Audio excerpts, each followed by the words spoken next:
왜 하나님이 하나님의 백성들에게 이렇게 집착할까라는 생각도 사실은 해봅니다. 하나님이 우리를 사랑하시고 하나님이 우리에게 은혜를 주시는 일에 대하여 부인하는 게 아니고, 그것이 하나님을 더 하나님답게 만드는 것은 아니거든요. 이 하나님은 존재하신 그 자체만으로 영광 되신 분이기 때문에 우리에게 받으실 만한 영광은 없으세요. 그런데 하나님이 무엇을 위해서 우리에게 예배하게 하고, 그리고 무엇을 위해서 우리에게 그렇게 집착하는 것일까, 이런 생각을 하게 됩니다. 그런데 제가 오늘 그 답을 작게나마 깨달았어요. 제가 오늘 찬양을 하다가 음을 틀렸어요. 근데 괜찮다고 여러분이 잘해 주셨어요. 그래서 제가 깜짝 놀랐어요. 보통 인도자가 음을 틀려버리면 그 찬양은 망치는데, 우리 찬양팀이나 우리 여러분 찬양하는 여러분들이 그 찬양을 새롭게 불러주셨어요. 그래서 제가 이거구나. 하나님이 우리에게 무엇을 원하시는지, 제가 여러분을 보고 기쁜 마음이 있듯이 우리 하나님이 여러분을 통하여 기뻐하기를 원하시는구나. 할렐루야, 할렐루야. 우리가 하나님 앞에 드릴 게 무엇이고 대단할 게 뭐가 있습니까? 그런데 바로 이것이구나. 찬양을 하는데 10년 만에 어떻게 보면 앞에서 이렇게 하려고 한다는 느낌이 좀 있어서 걱정을 하면서 어제 12시쯤에 우리 드럼을 치는 현우한테, 목사님 걱정이다. 찬송가가 이렇게 어려운 줄 몰랐는데 거기다가 또 어렵게 이렇게 악보를 걸려서 미안한 마음이 있네. 근데 연습을 해보니까 하나도 안 돼서 내일 걱정이다. 그랬더니 의외로 우리 현 형제가 뭐라고 얘기하냐면, 우리 찬양팀을 믿으세요.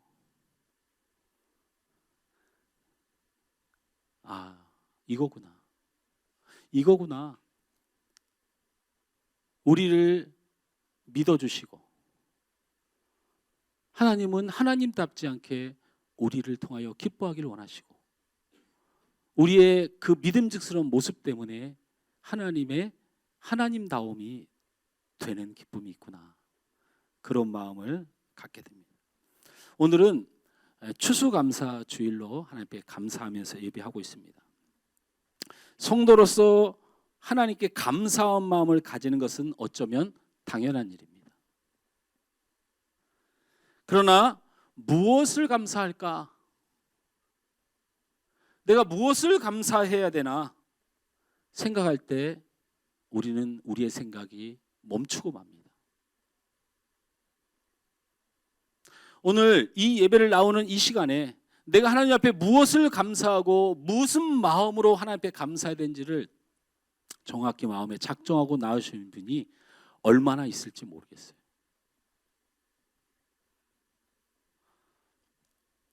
그 이유는 하나님 앞에 감사할 것이 너무 많기 때문이라는 생각을 해봅니다.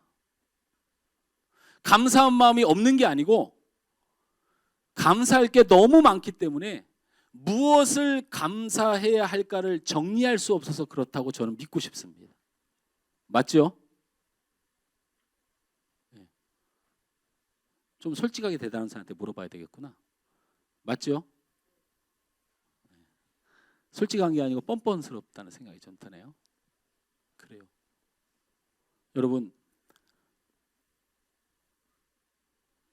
너무 감사할 게 많아서 무엇을 감사할지 고민이 될 뿐이라고 저는 믿고 싶습니다.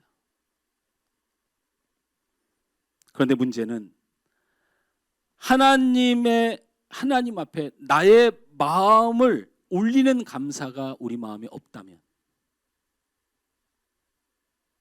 제가 설교를 잘해서 그래서 감사해야 되는구나, 오늘 예배하면서 오늘 예배하니까 감사해야 되는구나, 누군가 타의적으로 여러분의 감사를 이끌어낼 수 있는 것에 대하여 반응하여 감사하는 우리의 이 믿음이 있다면 우리는 참 슬픈 자다.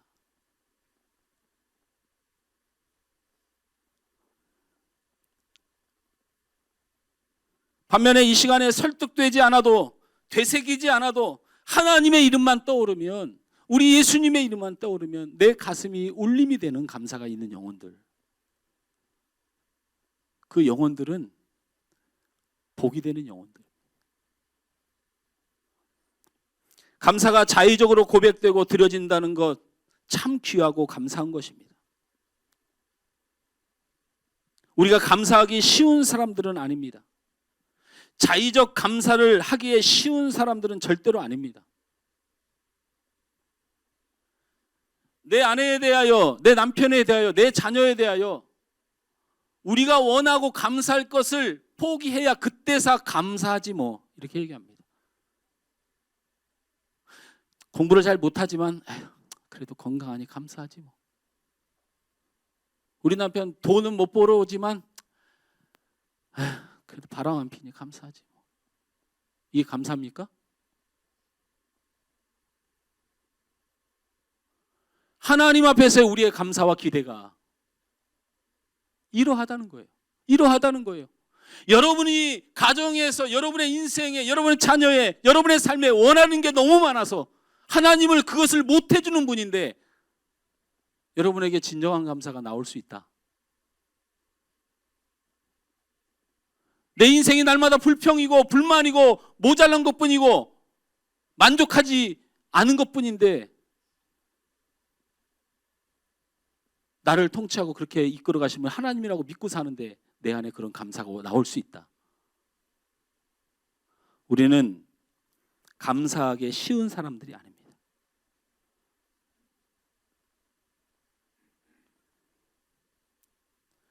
우리의 모든 신앙생활은 쉬운 것이 하나도 없습니다. 전도하기가 쉽습니까? 제가 무슨 목회를 잘못하고 있습니까? 여러분이 목회를 잘못하고 있습니까? 여러분이 교인으로서 역할을 잘못하고 있습니까? 전혀 아닙니다. 교회가 하나님 말씀 붙들고 하나님 말씀대로 살고 그리고 복음을 위하여 힘쓰는 것, 그거 외에 다른 것들 어떤 사명이 교회에 있어야 되는지 잘 모르겠습니다. 여러분 최선을 다하고 있습니다. 아주 지리하게, 지겹도록.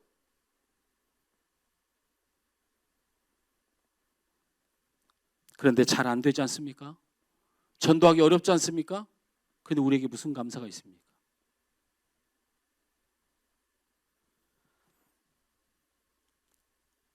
그래서 우리는 말씀을 통해 감사를 배워 순종해야 됩니다. 감사는 순종입니다. 우리의 육신과 우리의 욕심과 우리의 상황적인 것을 바라보며 감사하던 우리가 하나님을 만남으로, 하나님의 말씀을 대함으로 거룩하신 하나님 앞에 숨을 쉬는 것조차도 감사하고 내가 이렇게 살 수 있는 것도 감사하고 내가 여기 있는 것도 감사라는 사실이 보여지기 시작해야지. 내가 있는 것 자체가 기적이라는 생각, 내가 하나님 앞에 찬양할 수 있는 게 기적이라는 생각이 하나님의 말씀을 통하여 확인되어질 때 우리는 진정한 감사를 할 수 있는 것입니다. 그래서 오늘 우리는 무엇을 감사해야 하는 걸까? 라는 말씀의 제목으로 우리가 깨닫고 은혜가 넘치는 시간이 되길 간절히 원합니다. 오늘 본문 내용의 이야기를 잠깐 하겠습니다. 이스라엘 백성이 하나님 앞에 불순종하고 우리 장로님이 기도하신 대로 우상을 섬기다가 이방 나라인 애굽 나라에 430년가량의 세월을 포로로 살게 됩니다. 그랬던 애굽의 종되었던 이스라엘을 이제는 하나님께서 구원하시려고 계획을 세우셔서 그들을 그 애굽에서 건져내는 출애굽 사건이 시작됩니다. 하나님은 이스라엘 백성들에게 적과 꿀이 흐르는 축복하여 약속하신 가나안으로 인도하시려 계획하셨습니다. 이를 위하여 하나님은 그들을 인도할 사명자로 모세를 부르셨습니다. 그리고 그 모세 앞에 하나님의 능력과 함께한 그의 능력을 검증해 주셨습니다. 하나님은 그 모세 앞에서 네가 하나님의 사람이고 내가 하나님이라는 사실을 밝히시면서 그에게 두 가지의 기적을 보여주셨습니다. 하나의 기적은 뭡니까? 들고 있던 지팡이를 땅에 던지면 뱀이 되고, 그 뱀이 된 지팡이를 꼬리를 잡으면 다시 지팡이가 되는 기적을 보이셨습니다. 또 하나의 기적을 보이셨습니다. 그것은 뭡니까? 오른손을 품 안에 넣었다가 빼내면 나병이 걸려 있고, 다시 오른손을 품 안에 넣었다가 빼면 그 살이 다시 살아난 기적을 보여주셨습니다.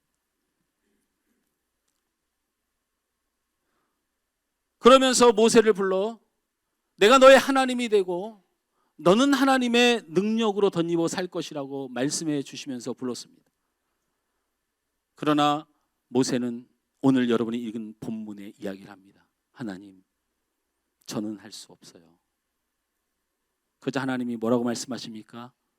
혹시 이 두 기적을 네가 사람들 앞에서 행했다는 이 사실을 말했는데도 사람들이 돌아서지 않거든, 너는 당장 그 사람들 앞에서 나아가서 나일강에 가서 물을 떠다가 바닥에다 뿌려라.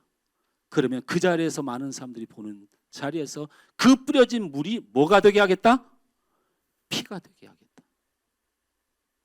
두 가지의 기적을 베풀어서 하나님의 능력이 이렇게 됨을 말했을 뿐만 아니고, 사람들이 믿지 않고 너를 따르지 않을 때에는 네가 나일강에서 물을 떠다 바닥에 뿌리면 그것이 피가 되게 하겠다, 이렇게 약속해 주십니다. 그럼에도 불구하고 모세는 이렇게 말합니다. 오 주여, 보낼 만한 사람을 보내소서, 시킬 만한 사람을 시키소서. 그래서 하나님이 다시 말씀하십니다. 아니다, 네가 무엇이 어려운지 안다, 어떤 마음인지 안다, 네가 말을 못하는 것도 그 아픔도 안다. 네가 유대 사람으로서 공주의 서자로 들어가서 거기서 유대 사람인가 들킬까 서자의 서름을 겪으면서 끽소리도 못하고 궁궐에서 그 똑똑한 머리를 가지고 말 한마디 못하고 그 외로운 우울증 가운데 빠져 말을 하지 못하고 사람들 앞에 서지 못하는 거 안다. 이제부터 내가 너의 마음을 열고 너의 입을 열어서 네 입술의 모든 말을, 놀라운 하나님을 느낄 수 있는 말로 너를 채우겠다. 내가 네 입을 열겠다 라고 말하자, 하나님, 죄송합니다. 나는 하나님을 믿는 사람이지만 제가 하나님 말씀에 순종하는 마음이 힘듭니다. 저는 입이 뻣뻣하고 입술이 둔한 자이니. 그러자 결국에는 하나님께서 마지막 카드를 내밉니다. 좋다. 그러면 너에게 형이 있는데 그 형이 너하고 원수이더라. 너는 애굽에 들어가서 왕자로 귀족같이 살았는데 네 친형은, 너희 형은 이스라엘 백성들을 붙들고 울며 날마다 민족과 함께했던 형이 너를 굉장히 미워하더구나. 그리고 그의 신분은 제사장이다. 그러면 이스라엘 백성의 영웅이고 그들의 제사를 총책임지는 너의 형 아론을 네 앞에 무릎 꿇기면 되겠느냐 라고 말씀하신 거죠. 너희 형 아론을 데려다가 네 말에 복종케 하면 되겠느냐.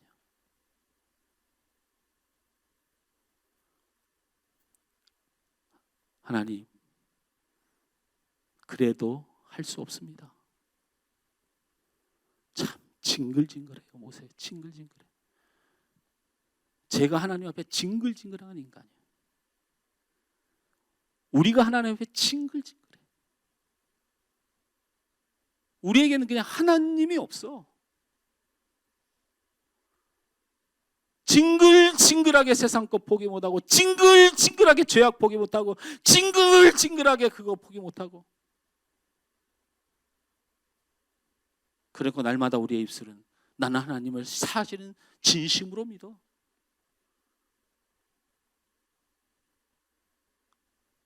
이쯤 하면 하나님이 끝내셨어야 돼.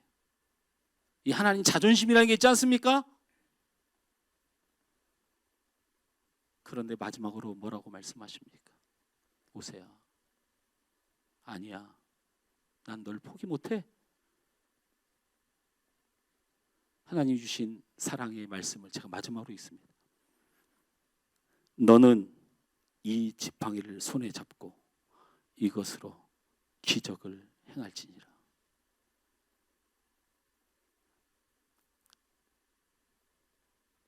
하나님의 권한을, 하나님의 권위를 모세에게 주시면서 네가 이 지팡이로 원하는 것을 구할 때마다 기적이 일어날 것이다. 그 지팡이가 홍해를 가르고 그 지팡이가 반석을 쳐서 생명의 물이 쏟아져 나오고 모세가 지팡이를 들고 있는 한 애굽의 군사가 덜덜 떠는 역사가 일어나고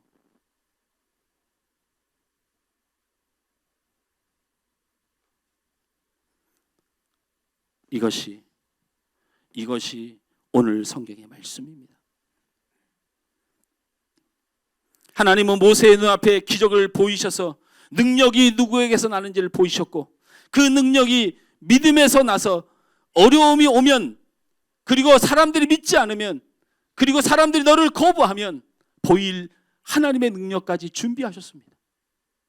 기적을 주실 뿐만 아니고 은혜를 주실 뿐만 아니고 최악의 경우에 그래도 살아날 수 있는 기적까지 미리 준비해 두셨습니다. 그러면 모세 정도 되면 믿음의 사람 정도 되면 하나님의 부르신 사명자 정도 되면 예수님을 사랑한다는 사람들 마음의 심령이 되면 이 정도 두 개의 기적으로 순종해야 됩니다.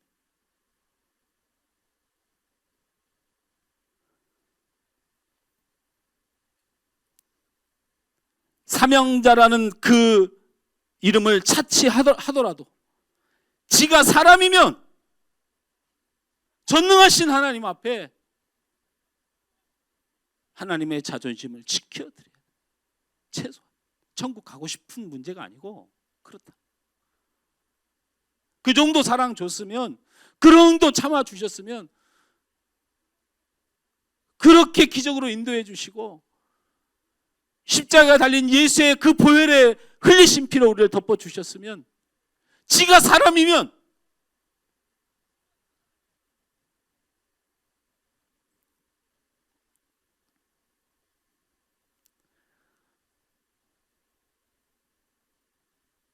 우리는 오늘 이 말씀과 이 모세를 다룬 이 하나님의 거룩한 말씀을 통하여 하나님 앞에 어떤 감사를 해야 되는지를 반드시 기억해야 됩니다. 첫째는 따라서 합니다. 하나님은 그게 따라합니다. 하나님은 우리의 환경과 조건에 복을 주신다. 할렐루야. 하나님은 우리의 환경과 조건에 복을 주셔서 역사하신다. 그러니 감사할 수 있어야 합니다. 오늘 본문의 모세는 그의 환경이 최악이었습니다. 제가 모세를 참 믿음 없고 감사하지 못한 사람으로 치부해서 죄송합니다. 그런데 사실은 모세를 보십시오. 애굽의 왕자라고 하지만 사실은 종살이하던 이스라엘 백성의 입장에서 보면 그건 민족의 배신자입니다. 그런 배신자가 자기들의 지도자로 온다는데 그 모세를 기뻐할 백성이 누가 있냐고요. 이건 환경적으로 상황적으로 말이 안 되는 내용이에요. 평생을 왕자로 호의호식하던 사람이 430년 동안 종노를 하며 서름 가운데 눈물 냈던 사람들 앞에 와서 내가 너희의 지도자다고 온다고요? 이게 이스라엘 백성들이 환영을 할 만한 상황이냔 말이지. 반대로 종인 신분인 이스라엘 사람을 양자로 삼아서 왕자의 직위까지 주어서 은혜를 베풀어준 애굽 나라의 입장에서 보면 또한 배신자예요. 이거는 다른 사람이 애굽을 등져서 우리가 이제는 당신들 떠나겠다고 외친 것보다 더 큰 진노를 살 일이에요. 모세가 나서는 것은 지가 어떻게 애굽 나라에 그럴 수가 있어. 남들은 430년 동안 피눈물 흘리며 살 때 그래도 그 사람 데려다가 궁에서 왕자처럼 보살피고 사랑해주고 그래도 지 백성을 위해서 왕이여 우리 백성들이 너무 힘듭니다. 좀 도와주세요 할 때 그래도 귀를 기울여 주었건만 애굽을 치는데 선봉장으로 선다. 여러분 모세는 이럴 수도 저럴 수 없는 위치예요. 하나님의 능력이 아니라 무슨 능력이 자기와도 이 상황은 바뀌지가 않습니다. 여러분의 상황은 안 바뀝니다. 안 바뀌어요. 우리 사모는 기대를 저버리세요. 목사가 안 바뀝니다. 사람이 안 바뀌어요. 안 바뀝니다.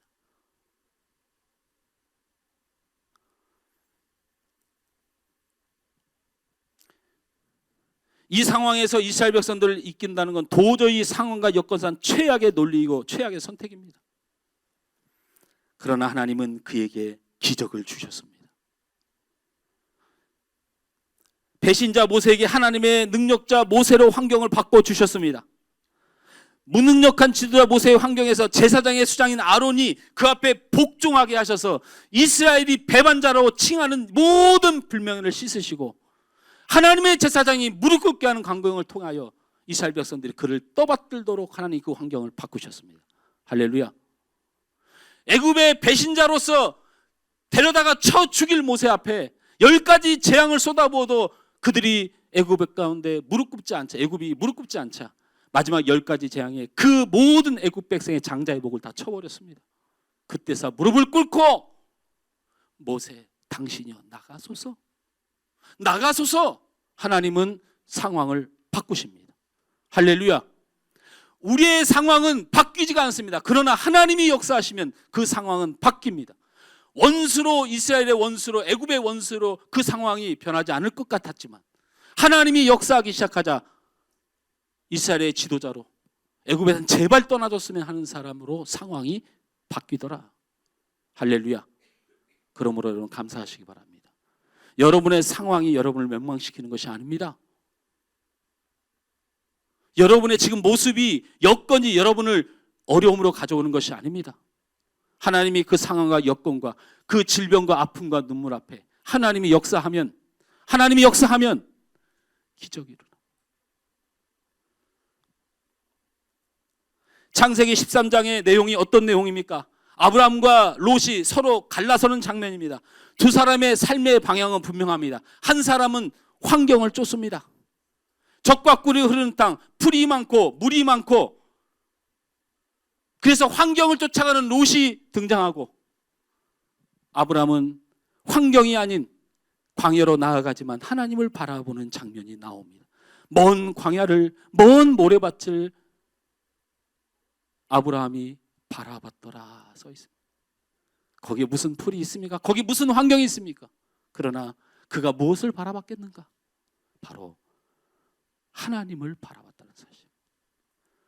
성경은 우리에게 창세기 13장에 아브라함과 롯의 선택에 대하여 우리에게 무엇을 말씀하십니까?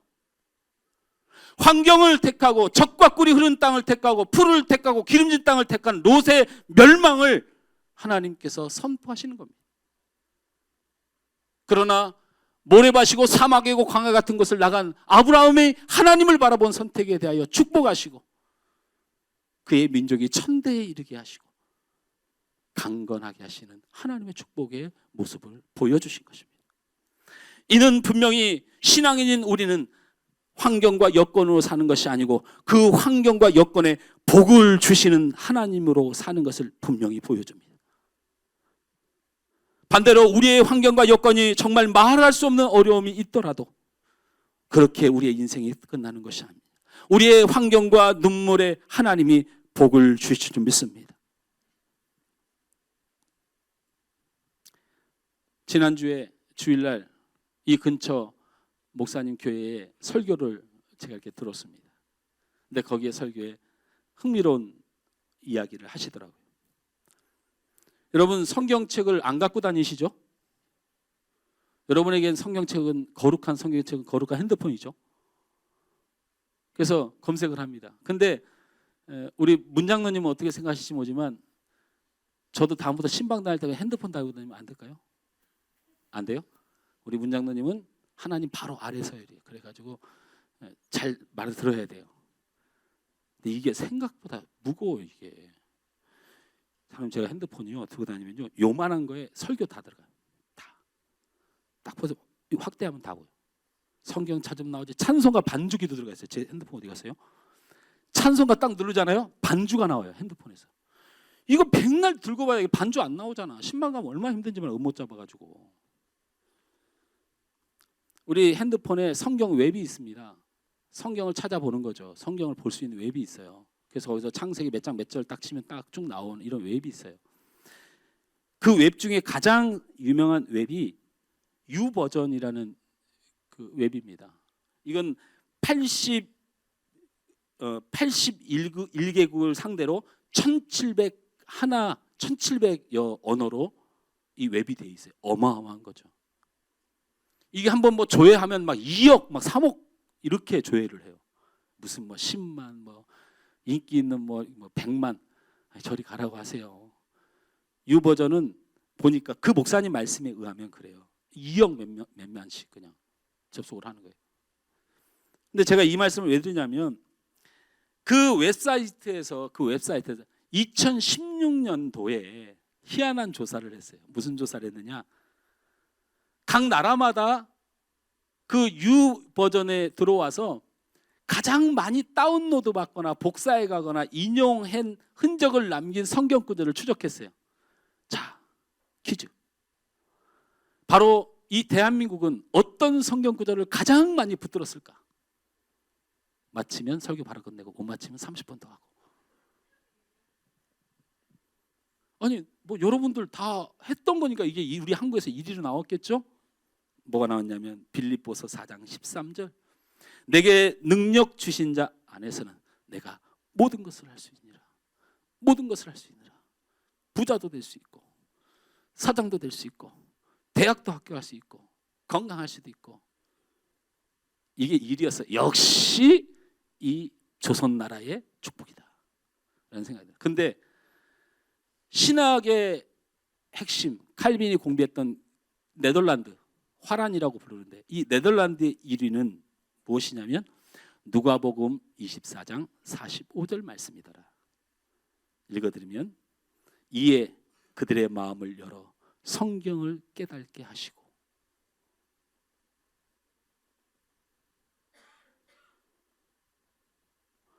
아무렇지 않으세요?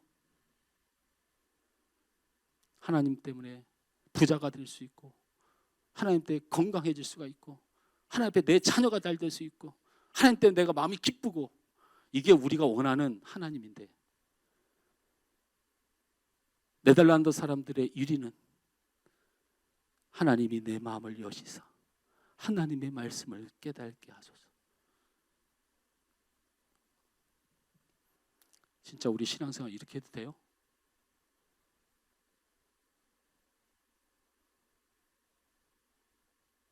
우리가 상황당에 물 떠놓고 우상 앞에 바라는 그 바람과 하나님 앞에 바람이 뭐가 달라요?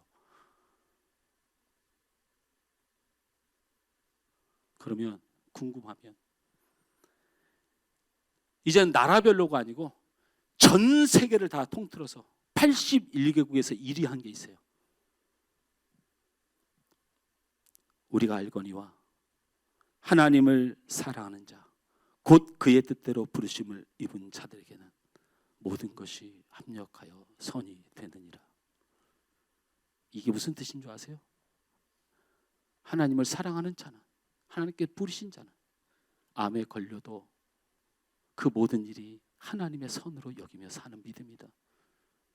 하나님을 사랑하는 자 그의 백성된 자는 아무리 가난하게 살아도 하나님의 백성된 거로 그것이 가장 귀한 선인 줄 알고 살아야 한다. 이런 말씀입니다. 우리 한국인들이 아니 오늘날 내가 여러분이 하나님을 향한 믿음이 무엇입니까? 전 세계 기독교인들은 그런 걸 복으로 여긴 적이 없는데 왜 우리만?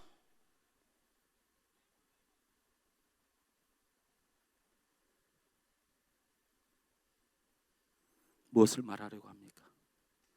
나의 현상과 나의 상황과 나를 보지 마시고 하나님을 바라보시길 바랍니다. 하나님이 복이 되게 하십니다. 그 하나님이 우리의 주인공입니다. 하나님을 잘 모셔야 됩니다. 하나님 앞에 영광 돌려야 됩니다. 하나님 앞에 서서 통회해야 합니다.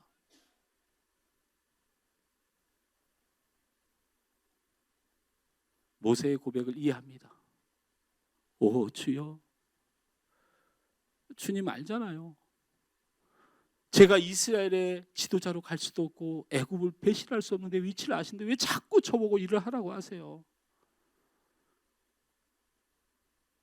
이렇게 고백했습니다.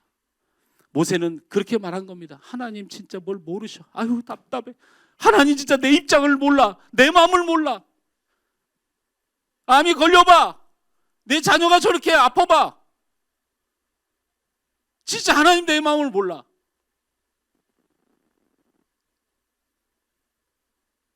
김성호 목사하고 살아봐. 우리 사모가 늘 마음속에 주장하는 걸 수도 있어요. 네가 살아봐. 그러나 여러분, 하나님이 모세를 모르셨다고요?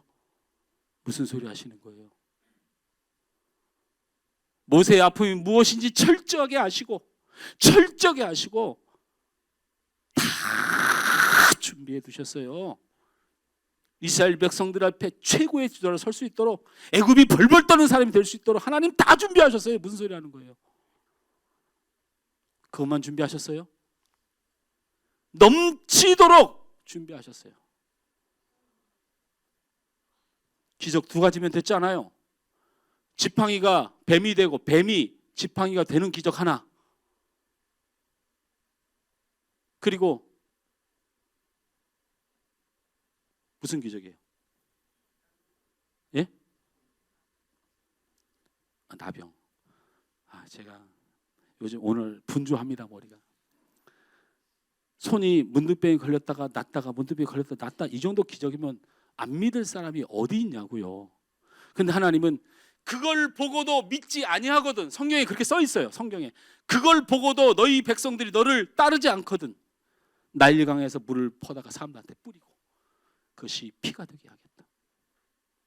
하나님은 우리를 모르는 게 아니고 우리가 알지 못하는 것까지 준비하시는 전지전능하신 하나님이십니다.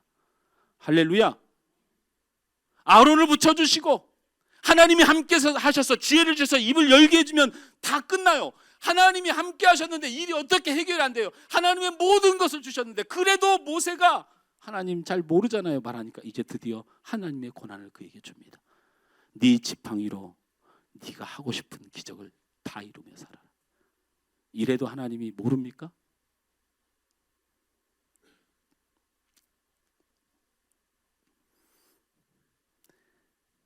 말씀을 맺습니다. 야고보서 5장 11절 말씀에 보면 보라 인내하는 자를 우리가 복되다 하나니라는 말씀이 있습니다. 인내는 참고 견디는 게 아니에요. 인내하는 자가 복되다고 했는데 참고 견디는 것이 아니라고 말하는 것이 이상하게 느껴질지 모르지만 인내라는 단어의 원어는 휘포모네라는 단어입니다. 휘포는 아래, 모네는 버티다입니다.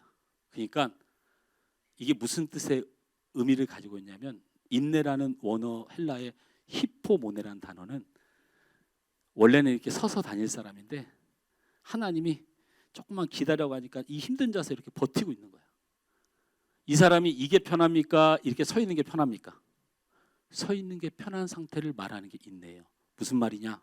인내는 하나님이 능력 있는 줄 믿고 하나님이 전지전능한 줄 믿고 하나님이 우리 마음을 다 아시는 줄 믿고 우리 환경과 여건이 쭈그리고 있는 것처럼 병들고 지치고 상해 있을지라도 염려하지 말고 하나님이 내 모든 것을 승리케 하시고 복되게 하신다는 믿는 신앙을 갖는 것.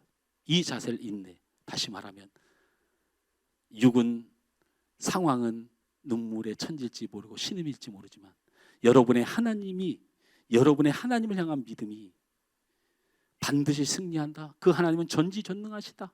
환경과 여건을 초월하여 가장 귀한 사랑을 우리에게 주실 분이라고 믿는 상태, 그 상태를 가지다 보니까 병이 들어도 염려 안 돼요. 가정에 어려움이 있어도 염려 안 돼요. 직장에 어려움이 있어도 염려 안 돼요. 왜? 전지전능하신 하나님 믿기 때문에. 그 상태에서 아주 평안한 마음으로 기다리는 것, 있는 것, 이 상태를 인내라는 단어를 쓰는 겁니다. 그래서 히포만해하는 자는 복이 있나니, 인내하는 자는 복이 있나니, 하나님이 능력이 있다고 믿고 사는 자는 복이 있나니. 사랑하는 성도 여러분, 이런 하나님이 우리의 하나님인 줄 믿습니다. 이런 하나님이 우리 하나님인 줄 믿습니다. 감사와 영광이 돌려지는 귀한 시간 되길 주님으로 축원합니다. 우리 이 찬양 함께 드리면서